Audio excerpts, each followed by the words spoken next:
1절에서 5절까지 말씀입니다. 제가 읽고 마지막 절 다 같이 합독하도록 하겠습니다.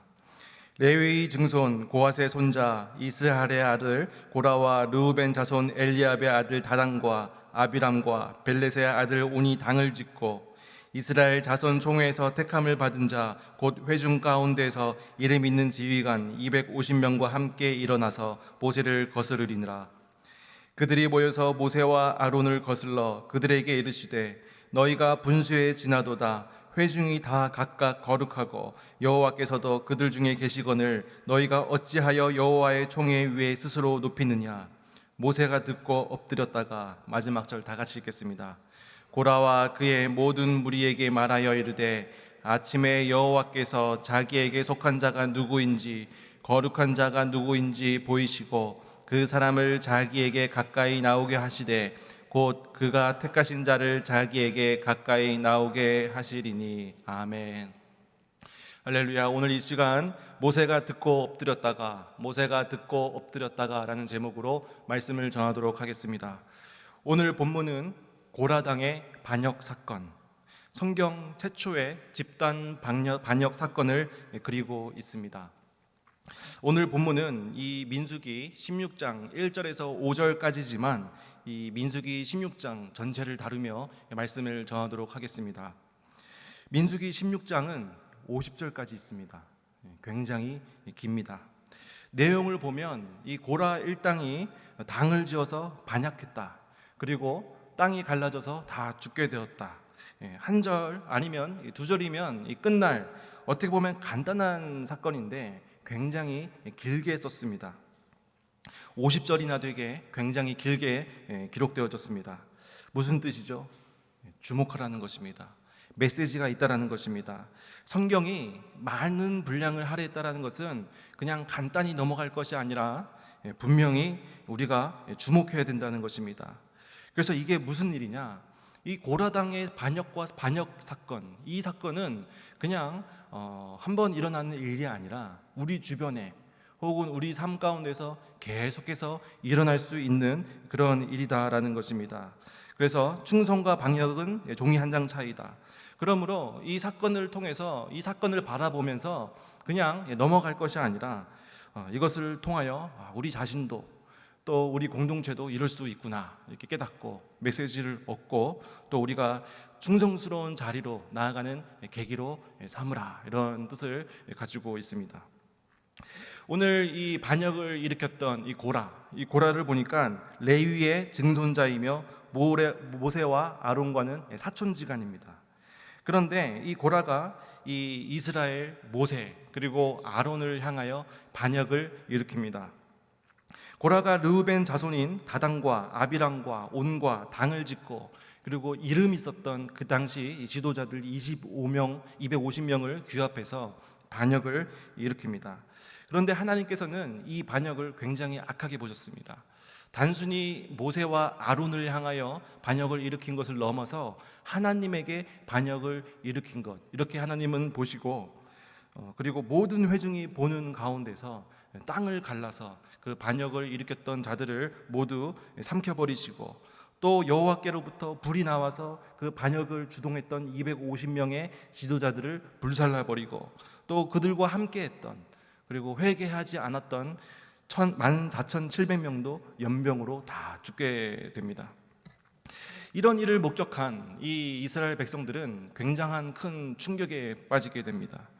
그래서 이 이스라엘 백성들에게 이 고라당의 반역 사건은 하나님을 대적하는 잊지 못할 그 역사적 사건으로 남게 됩니다. 민수기 27장에 보면 이 슬로보앗이라는 사람이 있는데 이 슬로보앗이라는 사람이 5명의 딸이 있었습니다. 그런데 이 아들을 낳지 못하고 이 슬로보앗이 결국 죽게 됩니다. 그래서 남겨진 이 5명의 딸들이 모세와 회중들 앞에 나와서 이제 요청을 하는 겁니다. 우리 아버지는 돌아가셨는데 아들이 없습니다. 기업 물을 자가 없습니다. 그래서 이 유산을 저희 딸들에게도 남겨주시옵소서 이렇게 요청하는 장면이 나옵니다. 민수기 27장 3절을 보면 이렇게 기록되어져 있습니다. 우리 아버지가 광야에서 죽었으나 여호와를 거슬러 보인 고라의 무리에 들지 아니하고 자기 죄로 죽었고 아들이 없나이다. 어떻게 표현되어 있습니까? 고라의 무리에 들지 않았다. 이게 무슨 뜻입니까? 우리 가족은 고라당과 엮이지 않았습니다 라는 표현입니다. 이만큼 이 이스라엘 백성들에게는 이 고라하면 그 죄악의 대명사, 반역의 대명사, 절대 엮이면 안 되는 악, 이렇게 기억되고 있었던 이름이다라는 것입니다. 신약도 마찬가지입니다. 유다서 1장 11절에 보면 그 거짓 교사들을 경계하면서 이렇게 기록되어져 있습니다. 화 있을지언정 이 사람들이여 고라의 패역을 따라 멸망을 받았도다. 그러니까 이 거짓 교사들을 향해서 뭐라고 얘기를 하죠? 고라의 패역을 따라 멸망을 당했다. 그러니까 이 신약 시대도 마찬가지로 고라 하면 죄악의 대명사, 수치스러운 이름, 이렇게 기록되어져 있었다는 것입니다. 수치스럽고 또 이 이스라엘 역사에 지워버리고 싶은 그 이름 고라.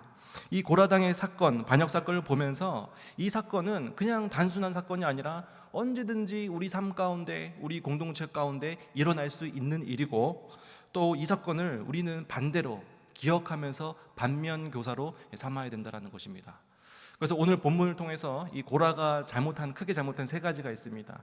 이 세 가지를 바라보면서 우리가 서로 이제 반면 교사의 시간, 교훈을 얻는 시간이 되었으면 좋겠습니다. 첫 번째입니다. 고라당의 반역 사건을 통하여 반면 교사로 삼을 수 있는 첫 번째, 교만을 버리고 은혜를 붙들어야 합니다. 이것입니다. 교만을 버리고 은혜를 붙들어야 된다는 것입니다. 아무리 우리가 넘어졌다 할지라도, 아무리 우리가 죄악 가운데 빠졌을지라 할지라도, 아무리 우리가 죄인이라 할지라도 우리가 교만을 버리고 은혜를 붙들면 우리는 일어설 수 있다는 것입니다. 베드로전서 5장 5절을 보니까 하나님은 교만한 자를 대적하시되 겸손한 자들에게는 은혜를 주시니라, 이렇게 하나님께서는 말씀하셨습니다. 교만한 자는 대적하고 또 겸손한 자에게는 은혜를 주시니라. 교만에 반대하면 겸손이겠죠. 그런데 이거 우리가 겸손을 붙잡고 나아갈 때 그것은 은혜를 붙들고 나아가는 것이다, 이렇게 성경은 이야기하고 있습니다. 그러면 산다라는 것입니다. 여기서 교만이 뭐냐면, 이 고라가 행했던 교만이 뭐냐면 자기 뜻대로 자기가 판단하는 것입니다. 그 인생의 주인이 자기가 되어서 살아가는 것입니다. 내 뜻대로, 내 계획대로, 내가 원하는 대로, 내 능력대로 판단하고 나아가는 것, 이것을 교만이라고 이야기하고 있습니다. 그렇다면 우리는 어떻게 살아야 되겠습니까? 우리의 삶의 주인은 여호와 하나님 한 분이십니다 라고 우리가 고백을 하면서 우리의 삶의 수많은 선택의 순간 가운데, 수많은 분별의 순간 가운데, 수많은 상황과 환경 가운데 우리는 누구를 기억해야 되겠습니까? 여호와 하나님을 기억해야 됩니다. 그래서 그 순간순간마다 기도하며 하나님께 뜻을 구하고 하나님께 지혜를 구하고, 하나님, 내가 이 길로 가는데 이 길이 하나님이 기뻐하시는 길입니까? 끊임없이 물어가면서 나아가는 삶, 내 삶의 주인이 여호와 하나님이심을 고백하는 그런 삶을 우리는 살아야 될 줄로 믿습니다. 원래 이 고라 자손들이 하는 역할이 뭐냐면 성막 봉사를 하는 겁니다. 구절을 보면 이렇게 기록되어져 있습니다.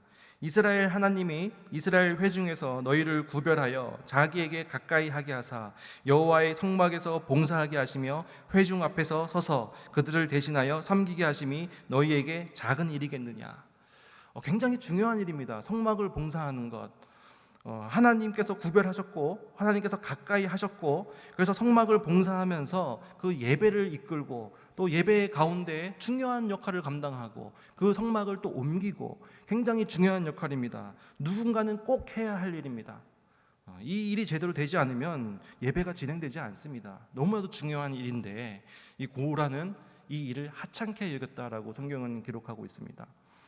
보니까 모세와 아론을 보니까 같은 그 레위의 증손이고 또 친척이단 말이에요.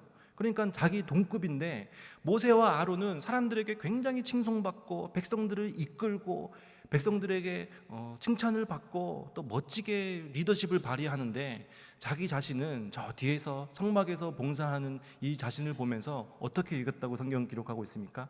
하찮게 여겼다라고 기록하고 있습니다. 그리고 르우벤 지파의 다단, 아비란, 온, 그 고라당과 함께 반역을 했던 이 사람들도 르우벤 지파입니다. 이 르우벤은 이 야곱의 장자 아니겠습니까? 그런데 자신이 가장 야곱의 첫째 아들 지파인데 레위 지파 사람들이 이렇게 리더십을 발휘하고, 그리고 또 야곱은 또 요셉 지파를 장자 지파라고 하고, 그래서 에브라임 지파, 므낫세 지파가 더 강성해 보이고 또 유다 지파가 더 강성해 보이고, 이것을 보면서 다른 사람들과 끊임없이 비교하니까 자신의 역할이 하찮아 보이는 겁니다. 그래서 함께 그 당을 짓고 또 반역을 하는 모습을 볼 수 있습니다. 우리가 옆 사람을 바라보고 옆 사람과 비교하는 순간 우리는 내가 하찮게 보입니다. 그게 문제가 되는 것입니다. 이 세상에 작은 일이 어디 있겠습니까? 그렇죠? 우리가 교회를 봉사하는데 큰 일이 어디 있겠으며, 또 교회를 봉사하는데 하찮은 일이 어디 있겠습니까? 다 하나님 안에서 모두 다 귀한 일이고 모두 다 소중한 일이고 누군가는 꼭 해야 할 일입니다. 그런데 하나님께서 각기 적소에 하나님께서 부르셨고, 하나님께서 또 우리가 응답했고 순종하면서 우리가 그 맡은 역할을 잘 감당하면서 나아가는 것입니다. 우리 삶도 마찬가지입니다. 어느 우리 삶의 자리가 귀한 자리고 더 높은 자리겠습니까? 모두 다 하나님 나라를 확장해 나가는 귀한 자리라는 것입니다. 그런데 우리가 끊임없이 옆 사람을 바라보면서, 우리 옆을 바라보면서 비교하기 시작하면 내가 있는 자리는 너무나도 하찮은 자리가 되어버립니다. 저 사람들은 저렇게 잘 사는데, 저 사람은 저렇게 행복하게 사는 것처럼 보이는데, 저 사람들은 이렇게 부유하게 사는 것처럼 보이는데 나는 이 자리에서 나는 있네. 지금 굉장히 내 자리가 하찮아 보인다라는 것입니다. 그런데 우리가 그 실수가 없으신 하나님, 신실하신 하나님, 그 가장 좋은 것, 가장 선한 것을 나에게 허락하신 그 하나님을 믿었을 때 지금 내가 있는 그 자리가 가장 귀한 자리다라는 것입니다. 내가 하나님께서 그 자리가 하나님께서 나를 보내신 자리고, 그 자리 가운데 내가 그리스도의 향기를 풍기고 내가 빛과 소금의 역할을 감당하면서 내가 하나님의 뜻을 무엇인지 물어보면서 내가 그 자리에서 하나님 나라에 확장하는 그 사명을 잘 감당할 때 비로소 내가 가장 큰 평강과 가장 큰 평안을 누리면서 살 수 있다라는 것입니다. 내가 있는 자리가 가장 귀한 자리고 내가 있는 자리가 하나님께서 원하시는 그 자리라는 것입니다. 그런데 그 상황과 환경을 바라보면서 자꾸 이렇게 옆 사람을 바라보면 어떻게 되죠? 나는 너무 초라해 보이고 하찮게 보인다는 것입니다. 그래서 우리는 작은 것을 하나님께서 맡기시더라도 귀하게 여기고 또 그것을 잘 충실하게 해낼 때 우리는 은혜 의식을 가지고 살아간다, 이렇게 이야기를 합니다. 하나님께서 우리를 불러주셨고 또 하나님께서 우리에게 건강을 주셨습니다. 그래서 이 자리에 건강한 모습으로 또 건강한 정신을 우리가 앉아있고, 또 하나님께서 우리에게 오늘 이 시간 예배 드릴 수 있는 기회, 시간도 허락하셨습니다. 그래서 우리가 모든 것에 감사하면서 불평불만을 내려놓고 감사하면서 나아갈 때 우리가 교만한 마음을 내려놓고 은혜의 자리를 붙잡으면서 살아갈 수 있을 줄로 믿습니다. 자, 고라는 자기가 판단하고 자기가 주인이 되어서 교만하게 행동을 했습니다. 그렇다면 반대로 모세는 어떻게 하느냐? 오늘 본문 4절에 보니까 이렇게 기록되어져 있습니다. 모세가 듣고 엎드렸다가, 모세가 들었습니다. 그 고라당의 반역 소식을 들었습니다. 이 반란이라는 것, 이 내란죄는 너무나도 큰 죄입니다. 역사적으로 봤을 때 이 반란의 죄는 삼족을 멸하는 가장 강력한 처벌을 받게 되어 있습니다. 아무리 반란이 일어났다 하더라도 모세는 민족의 지도자였기 때문에 수많은 회중들이 모세를 따르고 있었습니다. 그래서 모세는 할 수 있었습니다. 무력으로, 힘으로 그 반란을 충분히 제압할 수 있는 위치에 있었습니다. 그럼에도 불구하고 모세는 자기의 뜻대로, 자기의 능력대로, 자기의 생각대로, 계획대로 행동하지 않습니다. 어떻게 하죠? 모세가 듣고 엎드렸다가 하나님 앞에 엎드리는 겁니다. 하나님, 어떻게 할까요? 하나님, 내가 어떻게 하면 좋겠습니까? 지혜를 허락하여 주시옵소서. 하나님께 물어가면서 하나님의 뜻을 구하면서 나아가는 모세의 태도를 볼 수 있습니다. 우리가 이렇게 살아야 된다는 것입니다. 우리 능력이 있지만, 우리 계획이 있지만, 우리 지혜가 있지만 모든 것을 내려놓고 모든 것을 잠깐 멈추고 하나님께 엎드려서 하나님, 이 길이 맞습니까? 어떤 길이 하나님의 뜻입니까? 물어보면서 나아가는 삶, 그런 신앙을 우리가 살아가야 될 줄로 믿습니다. 두 번째입니다. 고라당 사건을 통해서 반면교사로 삼을 수 있는 것. 두 번째는 남 탓하지 말아야 합니다. 이것입니다. 남 탓하지 말아야 됩니다. 남 탓이 왜 나쁘죠? 남 탓은 자기를 돌아볼 수 없습니다. 그래서 회개를 못합니다. 내 죄가 아니니까, 남의 탓이니까 회개를 못합니다. 그러면 어떻게 되죠? 용서를 못 받습니다. 그러면 하나님께 쓰임받을 수 없습니다. 그래서 남 탓하게 만드는 게 뭐냐면 피해의식입니다. 쟤 때문에, 너 때문에, 이것 때문에, 이 상황 때문에, 저 사람 때문에 끊임없이 남 탓하는 겁니다. 그러면 어떻게 되죠? 나 자신을 돌볼 수가 없습니다. 내 죄를 바라볼 수 없습니다. 그래서 무너지게 됩니다. 그래서 우리는 어떻게 해야 됩니까? 내 자신을 돌아봐야 됩니다. 남 탓이 아니라 다 내 탓이고 내 죄 때문입니다. 회개하고 용서받고 하나님께 귀하게 쓰임받고 이 선순환이 우리 삶 가운데 일어나야 된다는 것입니다. 우리가 회개가 안 되는 이유를 보니까, 이 고라당이 회개가 안 되는 이유를 보니까 13절 14절을 보면 내가 반복됩니다. 내가가 모세입니다. 그러니까 고라당 일당들이 하는 얘기가 뭐냐면 다 모세 탓이라는 거예요. 모세 너 때문에, 모세 너 때문에, 모세 너 때문에. 13절을 보니까 이렇게 기록되어 있습니다. 내가 우리를 젖과 꿀이 흐르는 땅에서 이끌어내었다. 말이 됩니까? 하나님께서는 그 애굽 땅에서 노예로 있는 그 이스라엘 백성들을 끄집어내셔서 출애굽을 해주셨습니다. 그리고 이 광야에서 이제 나아가게 하셨는데, 이 고라당은 뭐라고 얘기합니까? 애굽이 젖과 꿀이 흐르는 땅이라고 하는 겁니다. 반역의 모습을 볼 수 있습니다. 근데 누가 그렇게 했다고요? 내가, 모세가. 언제 모세가 이스라엘 백성들을 강제로 끌어냈습니까? 그리고 또 보니까 광야에서 죽이려 함이로다. 모세가 언제 광야에서 이스라엘 백성들을 죽이려고 했습니까? 오히려 모세는 이스라엘 백성들을 위해서 기도하고, 하나님께서는 만나와 메추라기를 통해서 구름 기둥과 불 기둥을 통해서 이스라엘 백성들을 지켜주시고 인도해 주시고 보호해 주셨습니다. 그런데 이 사람들은 뭐라고 불평불만하는 거죠? 모세 너 때문에 우리가 광야에서 죽게 되었다. 오히려 이스라엘 백성들의 불순종 때문에, 불평불만 때문에 하나님의 심판을 받았지, 누구 때문입니까? 자기들 때문에 죽게 되었는데 누구 탓을 하는 거예요? 모세 탓을 하는 것을 볼 수 있습니다. 그리고 또 뭐라고 또 얘기를 합니까? 내가 우리를 젖과 꿀이 흐르는 땅으로 인도하여 들이지 아니하였고, 너 때문에 우리가 젖과 꿀이 흐르는 땅에 인도하여 들이지 아니하였다. 오늘 이 민수기 16장 이 사건 바로 전에 보면 민수기 13장 14장에 어떤 사건이 있냐면 가나안 정탐꾼 사건이 있습니다. 12지파를 대표해서 12명이 가데스 바니아에서 정탐을 나가는데, 모세와 갈렙 이 두 사람 빼고 나머지 10지파 사람들이 뭐라고 보고하죠? 우리는 그 땅을 점령할 수 없습니다. 우리는 그들에 비하면 메뚜기와 같습니다. 이렇게 보고를 합니다. 그러자 백성들이 어떻게 합니까? 하나님을 원망하고 모세를 원망하고 불평불만하고 통곡하고. 그래서 하나님께서 뭐라고 말씀하셨습니까? 정탐 일수 40일, 이 하루를 1년으로 쳐서 너희들은 40년 동안 그 죄악을 감당하게 될 것이고, 아무도 그 가나안 땅에 못 들어갈 것이고 오직 여호수아와 갈렙만 들어가게 될 것이다. 이렇게 하나님께서 말씀하셨습니다. 누구 때문입니까? 이스라엘 백성들 때문입니다. 자기들이 통곡하고 자기들이 불평불만해서 가나안 땅에 못 들어가게 됐는데, 지금 누구 때문에 못 들어가겠다고 이렇게 얘기하는 거예요? 내가 모세 때문에. 계속해서 남 탓하는 이 고라당의 모습을 볼 수 있습니다. 그러니까 남 탓을 하니까 회개가 안 되고, 자기를 돌아볼 수 없으니까 회개가 안 되고, 용서도 못 받고 또 쓰임 받지도 못하고, 또 이렇게 되는 것입니다. 그래서 우리는 그 십자가 정신을 우리는 기억해야 됩니다. 예수님께서 십자가에 못 박히셨는데, 예수님께서 십자가에 못 박히실 때 이것은 너 죄 때문이야, 이것은 네 죄 때문이야 이렇게 말씀하셨습니까? 말씀하지 않으셨습니다.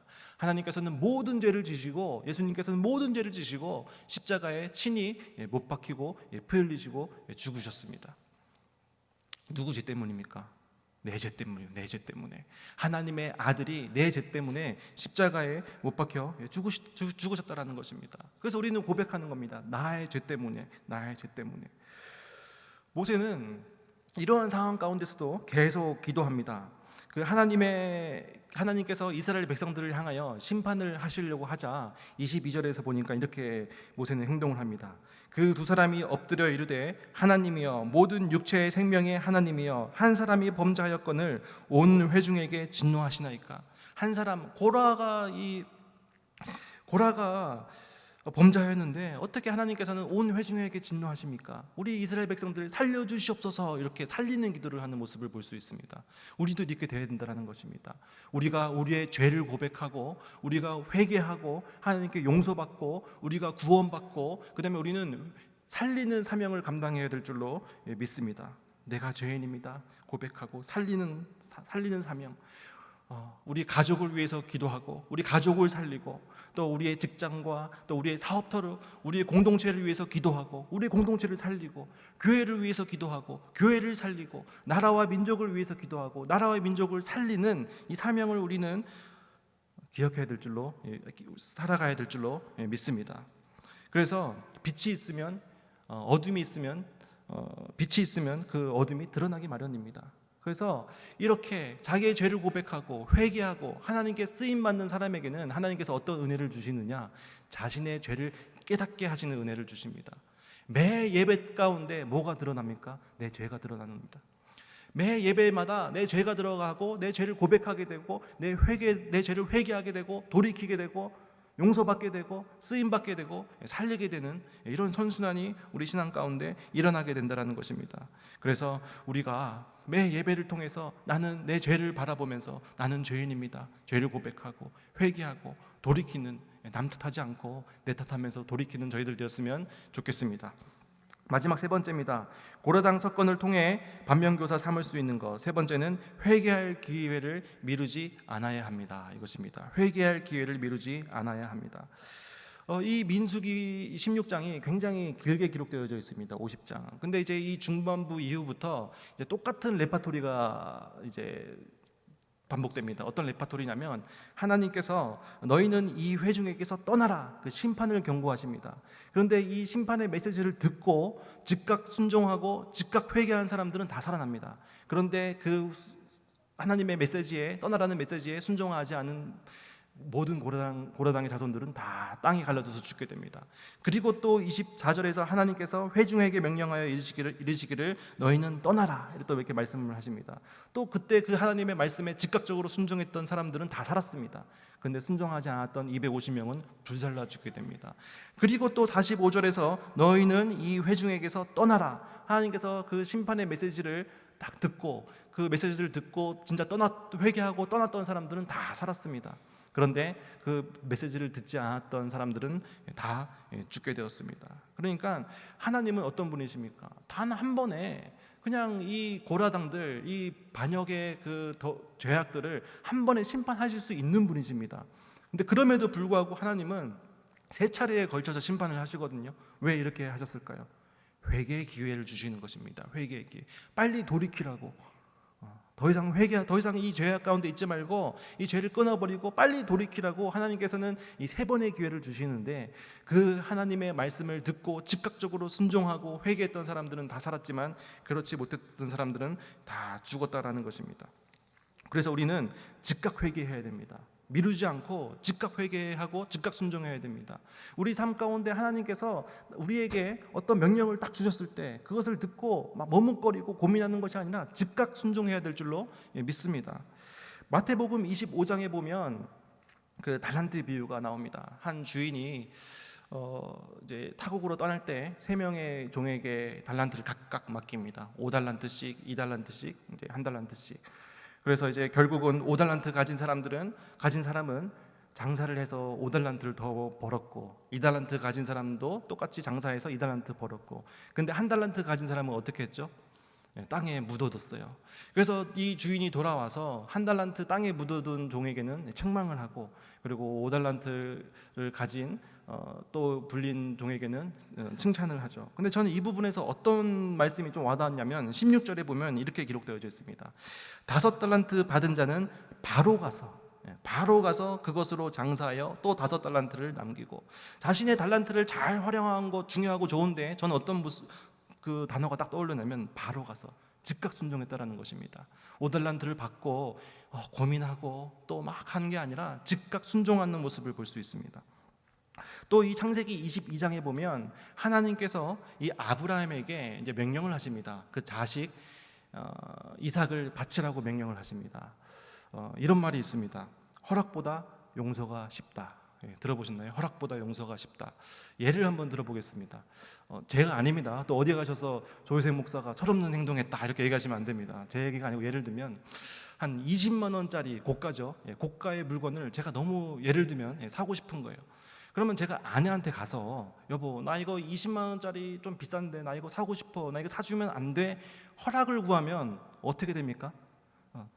여보 정신 좀 차려. 여보 아이 셋 아빠야. 우리 상황 뻔히 알면서 그런 소리를 해? 제발 철 좀 들어 제발. 이렇게 얘기를 하겠죠. 리얼하죠. 이렇게 얘기를 하겠죠. 허락이 안 됩니다. 절대 안 됩니다. 그런데 제가 만약에 허락을 안 구하고 그냥 먼저 대뜸 그 물건을 산 겁니다. 대뜸 물건을 사서 여보 나 진짜 미안한데 너무 사고 싶어서 이거 샀어 하면 어떻게 됩니까? 할 수 없죠. 다 뜯었으니까 반품도 안 되고 환불도 안 되고 그냥 하루 종일 욕 들어먹고 그냥 끝나는 거잖아요. 그래서 허락보다 용서가 쉽다 이런 말이 있습니다. 아브라함도 마찬가지입니다. 하나님께서 아브라함에게 그 아들 이삭을 바치라고 명령을 하셨는데 만약에 아브라함이 아침 될 때까지 기다렸다가 아침에 아내가 깰 때까지 계속 기다렸다가 아내 눈치도 한번 싹 보고 아내한테 가서 여보 있잖아 사실은 하나님이 우리 이삭 바치래 이렇게 얘기하면 사라가 어떻게 반응하겠습니까? 정신 나간 소리 좀 하지 마. 죽으려면 여보 혼자 나가서 죽어. 내 아들은 절대 안 돼. 내 눈에 흙이 들어도 안 돼. 이렇게 얘기를 하겠죠. 어느 엄마가 자식을 사지로 내몰겠습니까? 그런데 허락보다 용서가 쉽다. 아브라함을 알고 있었습니다. 그래서 22장 3절을 보니까 이렇게 기록되어져 있습니다. 아브라함이 아침에 일찍 일어나 아내가 일어나기 전에 일찍 일어나서 뭐를 구하는 거죠? 허락보다는 용서를 구하는 거죠. 즉각적으로 순종하는 겁니다. 아침에 일찍 일어나서 아브라함은 즉각적으로 순종하였습니다. 그럴 때 우리가 아브라함을 바라보았을 때 믿음의 조상, 열국의 아버지, 또 하나님의 벗 이렇게 우리가 그 아브라함을 또 바라볼 수 있는 거 아니겠습니까? 아브라함도 즉각 순종했습니다. 그래서 우리도 마찬가지입니다. 어떤 하나님의 말씀 가운데 또 우리가 회개의 자리 가운데 우리는 머뭇거리면 안 됩니다. 즉각 순종해야 될 줄로 믿습니다. 자, 오늘 말씀을 좀 마무리하면서 이 민수기 16장의 내용을 장로교 개혁주의 신학의 초석인 존 칼빈은 그의 주회록에서 이렇게 기록했습니다. 어떻게 기록했냐면 이렇게 기록되었습니다. 모세는 그리스도를 예표하며 민수기 16장의 고려당 사건은 내가 죽고 오직 내 안에 그리스도께서 사시는 사건이다. 이스라엘의 출애굽 사건, 그 홍해를 건너는 사건을 세례라고 우리가 바라보았을 때 이스라엘 백성들이 그 가나안 땅 민수기 가나안 땅의 과정은 그 성화의 과정이라고 우리가 바라봅니다. 그런데 그 사이에 일어났던 이 고라당의 사건을 이 존 칼빈은 어떻게 바라보냐면 내가 죽고 오직 내 안에 그리스도께서 사시는 사건이다. 우리가 그 하나님을 믿음을 바라보면서 살아가는데 내가 죽어야 됩니다. 그렇죠? 내가 죽어야 이 안에 하나님의 살아계신 예수 그리스도가 들어오게 될 줄로 믿습니다. 이 얘기를 하는 겁니다. 그래서 마지막으로 갈라디아서 2장 20절을 우리 다 같이 한번 읽어보겠습니다. 갈라디아서 2장 20절 제가 읽어드리겠습니다. 내가 그리스도와 함께 십자가에 못 박혔나니 그런즉 이제는 내가 사는 것이 아니요 오직 내 안에 그리스도께서 사시는 것이라. 이제 내가 육체 가운데 사는 것은 나를 사랑하사 나를 위하여 자기 자신을 버리신 하나님의 아들을 믿는 믿음 안에서 사는 것이라. 아멘. 내가 그리스도와 함께 십자가에 못 박혔나니 우리는 모두 그 예수 그리스도의 십자가의 진리, 예수 그리스도의 십자가의 복음, 예수님께서 나의 죄를 위하여 십자가에 못 박히신 이 사건을 우리는 다 믿습니다. 그러면 우리는 어떻게 해야 됩니까? 그런즉 이제는 내가 사는 것이 아니요 내가 죽어야 된다는 것입니다. 교만한 내가 죽고 남 탓하는 내가 죽고 즉각 회개하지 못하는 내가 다 죽고 그 다음에 누가 사는 거죠? 내가 사는 것이 아니요 오직 내 안에 그리스도께서 살 때, 그리스도께서 사실 때 우리는 하나님의 아들을 믿는 믿음 안에서 우리는 살게 된다는 것입니다.